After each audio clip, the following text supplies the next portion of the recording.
En el apartado C vamos a calcular el dominio de funciones logarítmicas, es decir, que estamos en este caso, en una función logarítmica. Si la función es igual al logaritmo de un polinomio, el dominio serán los valores donde ese polinomio sea mayor o igual que 0.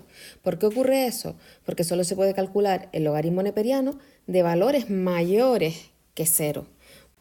Por tanto, cuando nosotros vamos a calcular el dominio de esta función, tendremos que resolver la inecuación donde el interior del logaritmo, ese polinomio, tiene que ser mayor estricto que 0.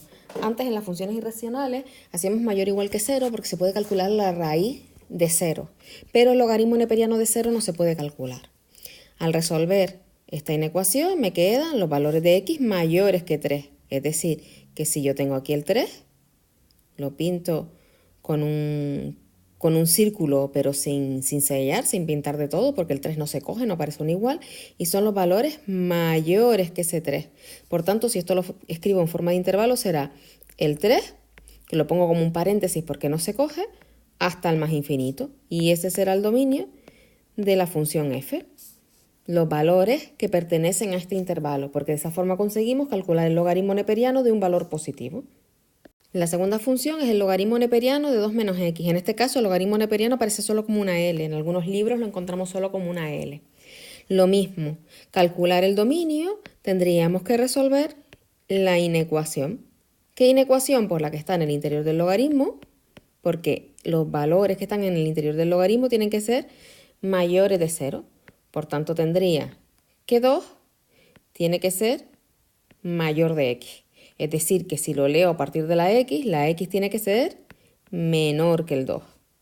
Por lo tanto, si aquí está el valor 2, tendrían que ser menores que ese valor 2. Si yo lo escribo en forma de intervalo, desde el menos infinito hasta el 2, abierto, y el dominio de g, pues sería desde el menos infinito hasta el 2.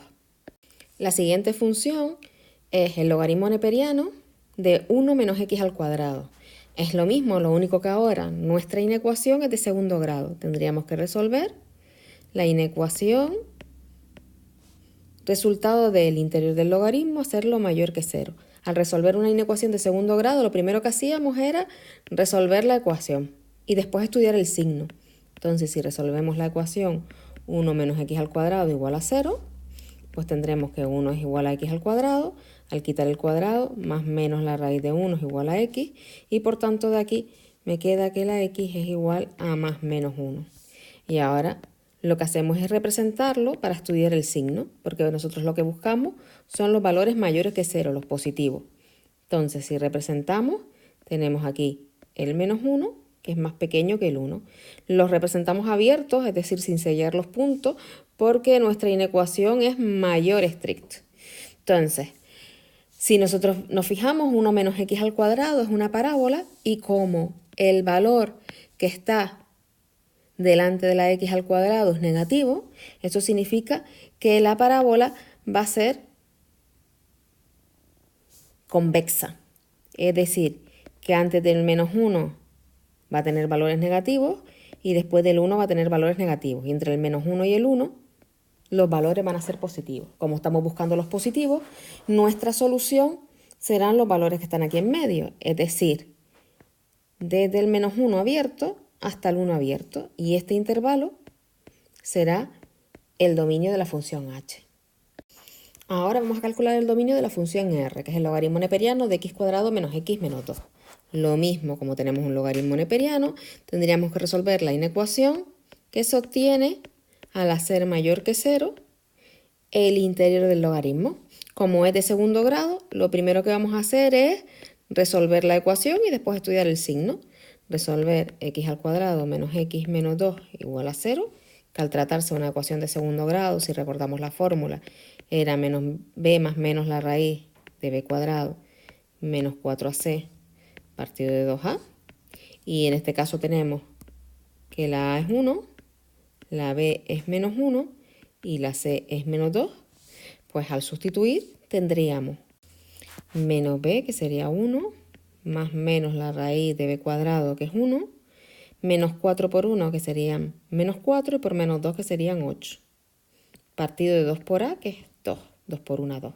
Quedaría 1 más menos la raíz de 9, partido de 2, y la raíz de 9 es 3. Por tanto, me quedaría 1 más menos 3 partido de 2.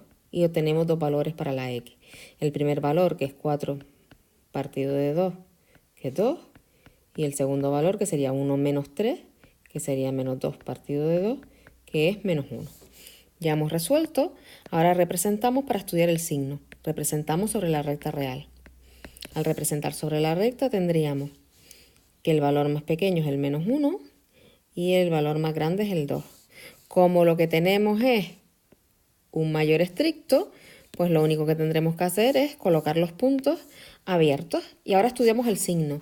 Resulta que la parábola es una parábola donde la a es positiva. Por tanto, al ser la a positiva, mi parábola es cóncava. Y eso significa que será positiva ante del menos 1, que entre el menos 1 y el 2 será negativa porque está por debajo, y del 2 al más infinito será positivo. Como nosotros buscamos los valores positivos, nos quedaremos con esta parte del intervalo, es decir, desde el menos infinito hasta el menos 1 abierto, porque el menos 1 no lo cogemos, unión desde el 2 hasta el más infinito. Y ese sería el dominio de la función R.